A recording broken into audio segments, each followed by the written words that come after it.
Hello friend, Bihar PSC centre में आपका स्वागत है। तो फ्रेंड्स, ये जो क्लास हो रहा है यूट्यूब पर, ऐसा क्लास शायद पहली बार ही होगा और आप एक बार ज़रूर देखिएगा, आपको भी समझ आ जाएगा कि क्लास वाकई में कितनी अच्छी है और क्वेश्चन भी अच्छे हैं। तो बिहार एसएससी इंटर लेवल का जो प्रैक्टिस सेट का क्लास है उसका विश्लेषण क्लास है फ्रेंड्स। 2 क्लास पहले हो चुका है, या आज ये तीसरा क्लास है।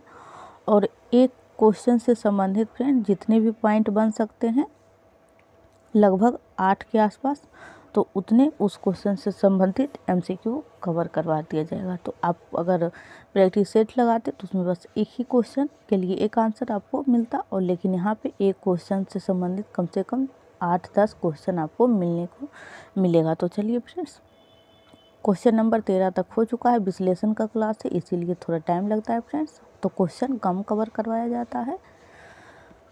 तो आज का क्लास हम स्टार्ट करते हैं। क्वेश्चन नंबर 14 देखिएगा, आपको भी समझ आ जाएगा कि हम क्या बोलना चाह रहे हैं। तो 2 लाइव्स पुस्तक के लेखक कौन हैं? तो 2 लाइव्स जो पुस्तक हैं उनके लेखक हो जाएंगे विक्रम सेठ। अब चलते हैं इससे संबंधित क्वेश्चन।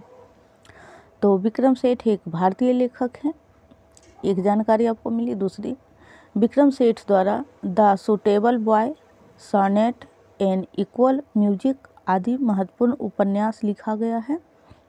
तो विक्रम सेठ के द्वारा 3 अन्य बुक का नाम आपको याद हो गया होगा, द सुटेबल बॉय, सॉनेट और एन इक्वल म्यूजिक, जो कि विक्रम सेठ ही लिखे हैं।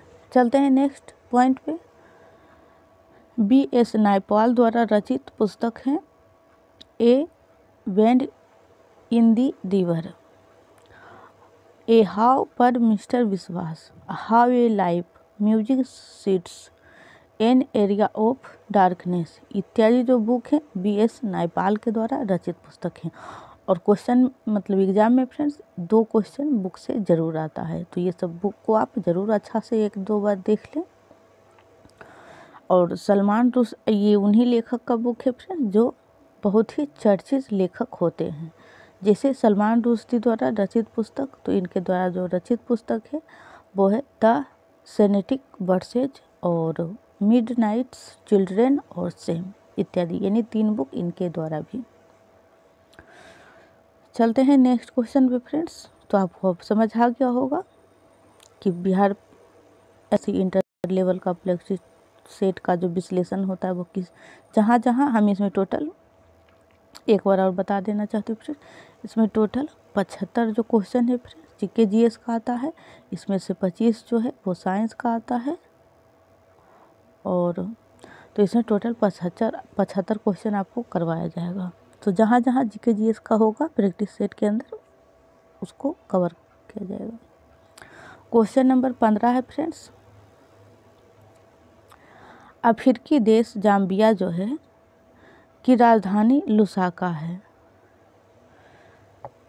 तो सीधा जाम्बिया की राजधानी कौन सा, राजधानी से भी ये क्वेश्चन बनता है फ्रेंड्स। प्रैक्टिस सेट जो है फ्रेंड्स अच्छे लेखक के द्वारा तैयार किया हुआ है, ये मेरा बस हम सिर्फ इसे पढ़ा रहे हैं।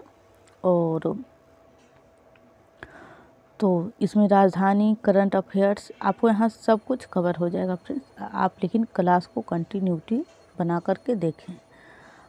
जाम्बिया की राजधानी लुसाका हो जाएगा। हरारे जो है वो जिम्बाब्वे देश की राजधानी है, और डकार जो है वो सेनेगल देश की राजधानी है, और बमाको जो है वो माली देश की राजधानी है। तो देखिए फ्रेंड्स, अगर प्रैक्टिस सेट करते हैं तो एक ही क्वेश्चन ऊपर वाला दिया हुआ रहता कि जाम्बिया की राजधानी कौन सी है, तो उसका आंसर हम बता देते लुसाका। लेकिन आप यहाँ देखें 3 नई राजधानी आपको सीखने को मिली है। चलते हैं नेक्स्ट। 1 मिनट फ्रेंड्स, अब जीके का जहाँ क्वेश्चन होगा हम क्वेश्चन नंबर 42, ऐसा नहीं फ्रेंड्स, मतलब बीच में रीजनिंग, मैथ इत्यादि का क्वेश्चन इंक्लूड किया हुआ है, तो इसीलिए जहाँ पे जीके ये साइंस का क्वेश्चन है फ्रेंड्स। और देखिए, और फ्रेंड्स अगर आपको क्लास मेरी अच्छी लगी तो वीडियो को लाइक ज़रूर कर दीजिएगा, चैनल को तो ज़रूर सब्सक्राइब कर दीजिएगा, क्योंकि यहाँ पे अच्छी क्लास हर रोज़ मतलब करवाया जाता है। चैप्टर वाइज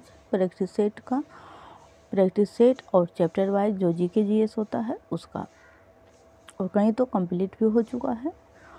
तो क्वेश्चन नंबर 42 है फ्रेंड, ऊंचे भवन के शीर्ष पर लगे खतरे के संकेत लाल वर्ण के होते हैं, तो इन्हें दूरी से आसानी से देखा जा सकता है, क्योंकि अन्य वर्ण जो होता है, वर्ण मतलब कलर की अपेक्षा लाल रंग का प्रकाश जो है धुएं एवं कोहरे द्वारा न्यूनतम प्रकीर्णित होती है।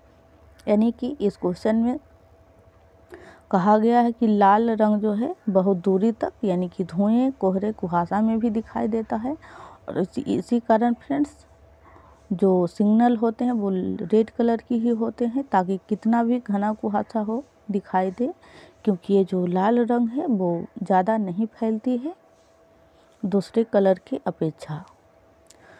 तो प्रकाश का प्रकीर्णन, प्रकीर्णन का मतलब फैलना, तो 1/, तरंगदैर्घ्य पावर 4 होता है। उसी से संबंधित पॉइंट है फ्रेंड्स, जिस रंग का तरंगदैर्घ्य जितना अधिक होता है उसका प्रकीर्णन जो है फ्रेंड्स उतना ही कम होता है। और नेक्स्ट पॉइंट, बैगनी रंग का प्रकीर्णन जो है फ्रेंड्स सर्वाधिक होता है, जबकि लाल रंग का सबसे कम होता है। यानी कि बैगनी रंग सबसे ज़्यादा फैलता है और लाल रंग सबसे कम फैलता है, इसी कारण लाल जो है दूर से भी दिखाई देती है। और ये क्वेश्चन कई बार पूछा जा चुका है फ्रेंड्स साइंस में कि बैगनी रंग का प्रकीर्णन कम है ज़्यादा है, तो सर्वाधिक है, ध्यान रखिएगा। आकाश का रंग नीला तथा समुद्र का रंग नीला दिखना जो है वो प्रकीर्णन के ही उदाहरण है। यानी आकाश का नीला रंग इसलिए दिखाई देता है फ्रेंड्स क्योंकि जो नीला रंग बैगनी जो रंग है उसका प्रकीर्णन ज़्यादा है, पूरा आसमान में फैल जाता है, जिसके कारण हमें आसमान नीला या ब्लू दिखाई देता है। चलते हैं नेक्स्ट क्वेश्चन पे। क्वेश्चन नंबर 43 आ गया है। ग्रहों के चारों ओर सूर्य की गति गुरुत्वाकर्षण के सार्वभौमिक नियम द्वारा समझाया नहीं गया है। नेक्स्ट पॉइंट, यानी कि ग्रह जो हैं चारों ओर सूर्य की गति का गुरुत्वाकर्षण के सार्वभौमिक नियम द्वारा समझाया नहीं गया है, तो किसके द्वारा समझाया गया, तो चलिए देखते हैं। न्यूटन का जो गुरुत्वाकर्षण नियम है वो बताता है कि ब्रह्मांड में किन्हीं दो पिंडों के मध्य कार्य करने वाला आकर्षक बल उनके द्रव्यमान के गुणनफल के समानुपाती तथा उसके मध्य की दूरी के वर्ग के व्युत्क्रमानुपाती होता है।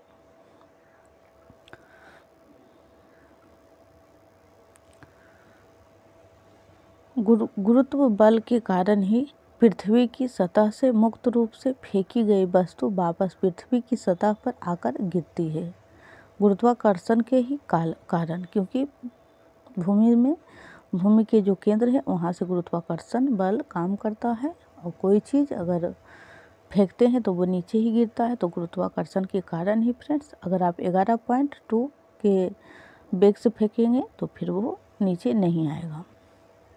तो पृथ्वी के गुरुत्व के कारण ही पृथ्वी पर वायुमंडल उपस्थित है। चलते हैं नेक्स्ट क्वेश्चन, क्वेश्चन नंबर 44। वोल्टता को निरूपित करते हैं, तो वोल्टता को जो निरूपित किया जाता है किया गया कार्य और बटे विद्युत धारा इंटू समय।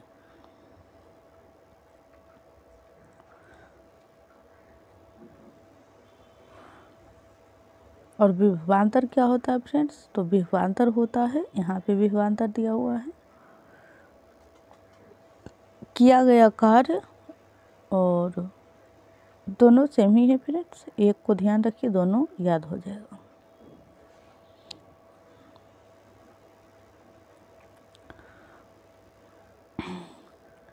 वोल्टता का एसआई मात्रक वोल्ट होता है फ्रेंड्स। आप एक क्लास मेरा कम्प्लीटली देखिए, उसके बाद आपको भी यकीन हो जाएगा फ्रेंड्स कि वाकई में क्लास बहुत अच्छा है। आपको 15-20 मिनट में बहुत से 100 कम से कम।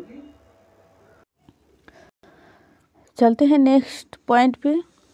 वोल्टता या विभवांतर को मापने के लिए वोल्ट मीटर का प्रयोग किया जाता है, और दोनों का फॉर्मूला भी फ्रेंड्स एक ही था।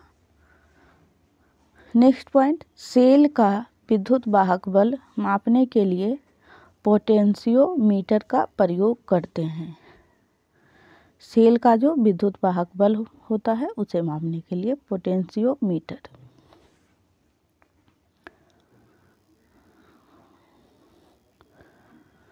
Next question number 45।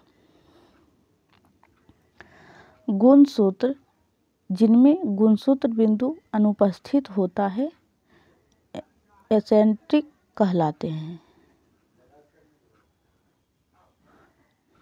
जिसमें गुणसूत्र बिंदु जो है फ्रेंड्स नहीं होता है उसे एसेंट्रिक कहा जाता है। अब चलते हैं नेक्स्ट, इसका जो इससे संबंधित जो क्वेश्चन एग्जाम में बन सकते हैं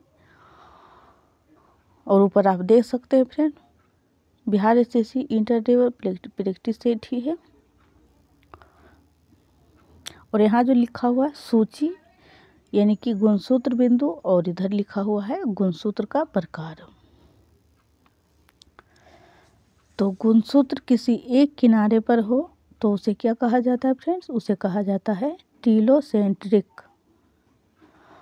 सेकेंड पॉइंट, ऐसे स्थान पर हो जिसमें एक गुणसूत्र का भाग जो है बड़ा और दूसरा भाग जो है छोटा हो तो इसे क्या कहा जाता है, तो एक्रोसेंट्रिक।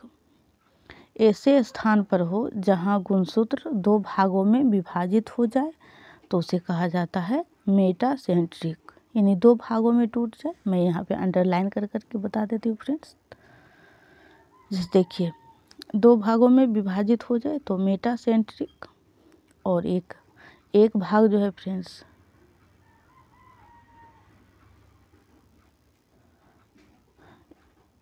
एक भाग बड़ा और दूसरा भाग छोटा हो तो उसे एक्रोसेंट्रिक, और गुणसूत्र जब एक किनारे पर हो तो उसे टीलोसेंट्रिक कहा जाता है। इससे भी संबंधित कई बार क्वेश्चन पूछा हुआ है। और ऊपर जो है फ्रेंड्स, जिसमें अनुपस्थित होता है गुणसूत्र बिंदु उसे एसेंट्रिक कहा जाता है।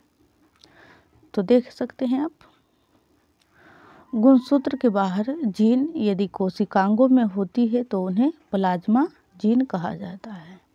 यानी गुणसूत्र जो होता है उनके बाहर जीन यदि कोशिकांग में होती है तो उन्हें प्लाज्मा जीन कहा जाता है। चलते हैं नेक्स्ट, क्वेश्चन नंबर 46। दूरस्थ वस्तुओं से परावर्तित प्रकाश किरणें स्वच्छ मंडल यानी कि कॉर्निया, नेत्रोद्र, लेंस तथा अंततः काचाभ द्रव से गुजरते हुए रेटिना पर फोकसित होता है। अतः प्रकाश नेत्र में प्रवेश करता है तो उसका अधिकांश जो है अपवर्तन स्वच्छ मंडल यानी कॉर्निया पर होता है। अब देखिए इसका नेक्स्ट पॉइंट, ये परिभाषित किया गया था तो फ्रेंड्स, तो एक आध क्वेश्चन ऐसे भी आ जाते हैं। अधिकांश प्रकाश का अपवर्तन तब होता है जब दोनों माध्यमों का आवर्तनांक सर्वाधिक होता है। मानव नेत्र के विभिन्न अवयवों के आवर्तनांक की सारणी। इस प्रकार का क्वेश्चन नहीं फ्रेंड, इस टाइप का क्वेश्चन आता है क्योंकि इंटर लेवल का है। तो ये पूछा जाता है कि किस माध्यम में किसका आवर्तनांक कितना है, और कई बार हमने खुद देखा है इस प्रकार का क्वेश्चन एग्जाम में आए हुए हैं। तो वायु का जो आवर्तनांक है फ्रेंड्स 1.000, कॉर्निया का तो 1.376, यानी कि पॉइंट के बाद आप एक एक नंबर को पढ़िएगा फ्रेंड्स, ये सही माना जाता है। तो 1.376, और नेत्रोद्र का 1.336, और लेंस का तो 1.42, और कचाभ द्रव का तो 1.336, यानी कि नेत्रोद्र और कचाभ द्रव जो है फ्रेंड्स यहाँ पे देख सकते हैं, इसका और इसका दोनों का सेम ही है, और लेंस का ज़रूर आप याद रखिएगा। चलते हैं नेक्स्ट,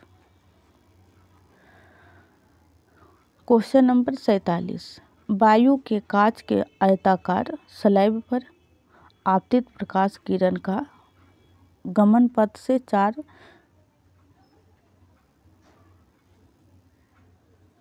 एक मिनट फ्रेंड्स, जीके का ही क्वेश्चन है। तो विद्यार्थियों ABCD ने चित्र में दर्शाए अनुसार आरेखित किया गया है। इसमें सही चित्र बी। ये रीजनिंग का है फ्रेंड्स। चलते हैं नेक्स्ट पे। Question number 48। लेंस की शक्ति का जो SI इकाई होता है वो डायऑप्टर है, और लेंस की शक्ति यानी पावर बराबर 1/F = m। हाइपरमेट्रोपिया से ग्रसित व्यक्ति दूर की वस्तुओं को स्पष्ट रूप से देख पाता है परंतु निकट की वस्तुओं को नहीं देख पाता है। तो इस क्वेश्चन में जो आपके लिए पॉइंट है फ्रेंड्स एग्जाम लायक वो ये हैं कि हाइपरमेट्रोपिया जो होता है यानी कि दूरदृष्टि रोग जैसे आप हिंदी में कहते हैं, इससे जो ग्रसित व्यक्ति होता है वो दूर की वस्तु को स्पष्ट रूप से देख लेता है लेकिन निकट की वस्तुओं को नहीं देख पाता है। चलते हैं नेक्स्ट।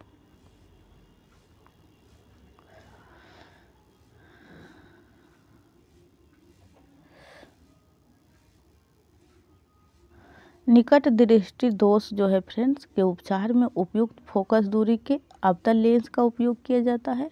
अगर किसी व्यक्ति को निकट दृष्टि दोष हो गया है फ्रेंड्स तो उसके उपचार के लिए यानी उसे ठीक करने के लिए अवतल लेंस का प्रयोग किया जाता है, और दूर दृष्टि दोष के उपचार के लिए उपयुक्त फोकस दूरी के उत्तर लेंस का उपयोग किया जाता है।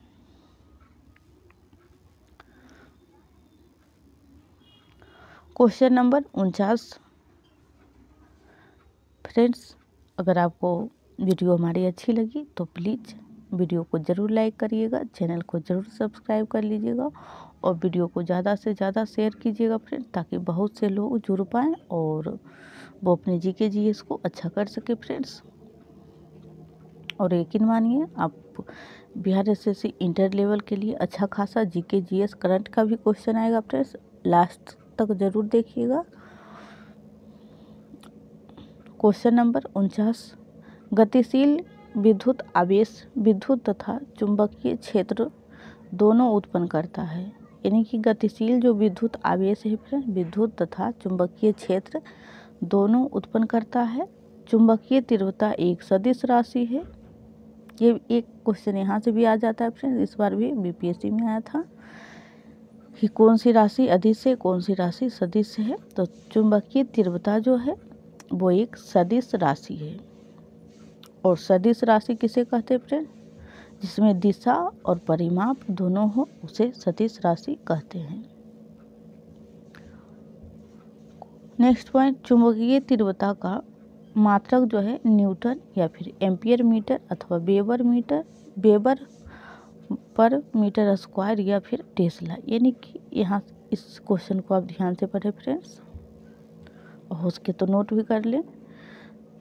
चुंबकीय तीव्रता का जो मात्रक है न्यूटन पर एम्पियर मीटर अथवा ये वेबर पर मीटर स्क्वायर या फिर टेस्ला, यानी ये तीनों जो है चुंबकीय तीव्रता का मात्रक है फ्रेंड्स। चलते हैं नेक्स्ट। एल्युमिनियम की चुंबकशीलता लोहे से कम होती है, यानी कि एल्युमिनियम की जो चुंबकीय क्षमता होता है एक दूसरे को आकर्षित करने का वो लोहे से कम होता है फ्रेंड्स। ये आप भी अच्छे से जानते होंगे कि कोई चीज़ जब हम सटाते हैं तो लोहा में ही। क्वेश्चन नंबर नहीं फ्रेंड, अगला नेक्स्ट पॉइंट। एक समान चुंबकीय क्षेत्र की बल रेखाएं परस्पर समांतर एवं बराबर दूरियों में होती है। लौह चुंबकीय पदार्थों का तीव्र चुंबकत्व डोमेनों के कारण ही होता है।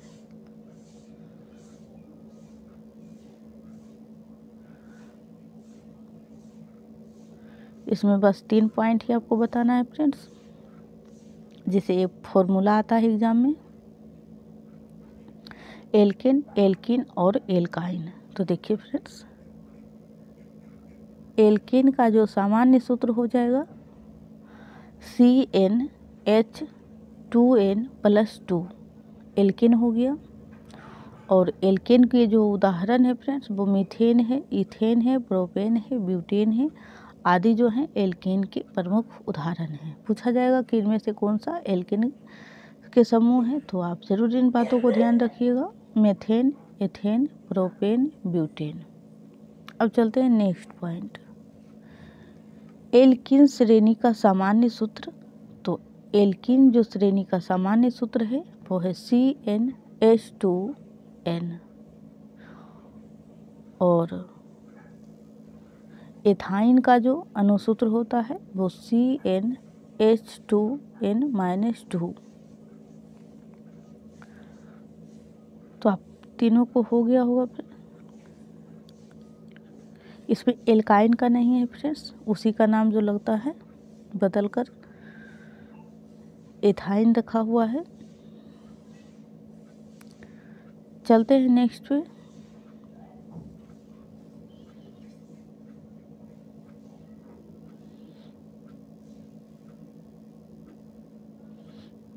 एक मिनट।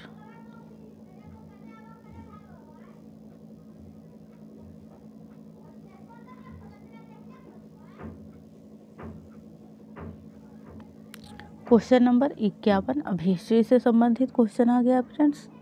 शेर शाह सूरी और हुमायूं के बीच कन्नौज का युद्ध 1540 में लड़ा गया था। तो कन्नौज का जो इसे बिलग्राम का भी युद्ध कहते हैं फ्रेंड्स, 1540 में लड़ा गया था शेर शाह और हुमायूं के मध्य। अब चलिए फ्रेंड्स इससे संबंधित पॉइंट, कन्नौज या फिर बिलग्राम के युद्ध में हुमायूं जो है फ्रेंड्स पराजित हुआ था। और नेक्स्ट पॉइंट, हुमायूं ने 1555 ईस्वी में मच्छीबारा और सरहिंदी के युद्ध में सिकंदर सूर को पराजित कर दिल्ली की गद्दी पर पुनः जो है फ्रेंड्स अधिकार कर लिया था। 1555 में जो मच्छीबारा का युद्ध हुआ था और सरहिंद के युद्ध में सिकंदर सूर को पराजित कर दिया था फ्रेंड्स, तब जाके दिल्ली पे दोबारा अधिकार कर पाया था।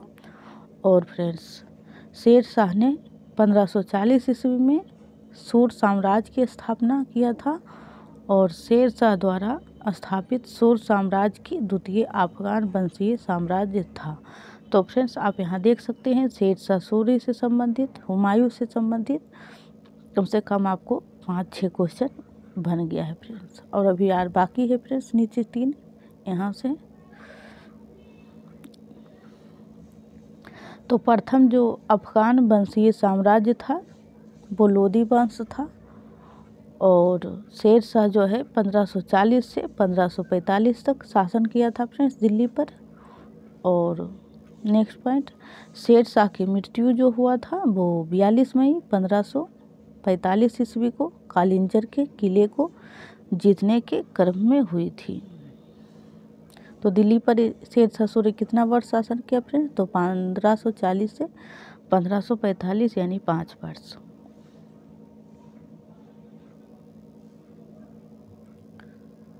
क्वेश्चन नंबर 52 और आज जो है क्लास भी यहीं तक रहेगा फ्रेंड्स, क्वेश्चन नंबर 52 तक ही, फिर कल इससे आगे का करवाया जाएगा। तो राष्ट्रीय ऊर्जा मंत्रालय के अधीन ब्यूरो ऑफ एनर्जी एफिशिएंसी यानी BEE द्वारा हर साल 14 दिसंबर को देश भर में राष्ट्रीय ऊर्जा संरक्षण दिवस मनाया जाता है। यानी कि 14 दिसंबर को देश भर में राष्ट्रीय ऊर्जा संरक्षण दिवस मनाया जाता है 14 दिसंबर को। नेक्स्ट पॉइंट, 14 मई को विश्व प्रवासी दिवस मनाया जाता है। विश्व प्रवासी, एक होता है राष्ट्रीय प्रवासी, एक विश्व।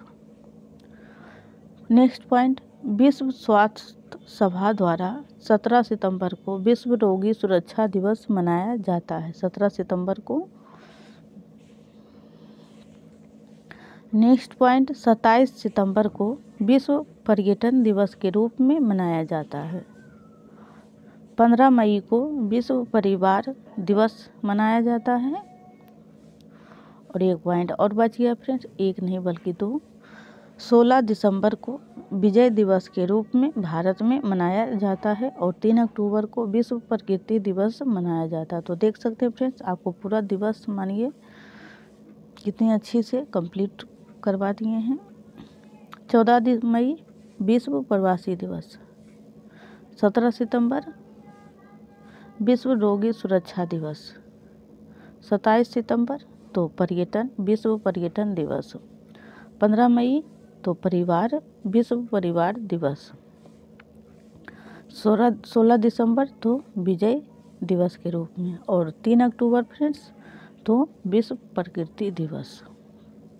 तो फ्रेंड्स आज के लिए इतना ही रहने देते हैं। अगर अभी तक ने आपने वीडियो को नहीं लाइक किया, चैनल को नहीं सब्सक्राइब किया है तो ज़रूर कर ले फ्रेंड्स। और आपको क्लास कैसी लगी है आप हमें ज़रूर फीडबैक दीजिएगा, ताकि हम अपने क्लास को कम बेस ज़्यादा कम जो भी हो समस्याएं उसे कम करने की कोशिश करेंगे। तो कमेंट ज़रूर करिएगा वीडियो को फ्रेंड्स।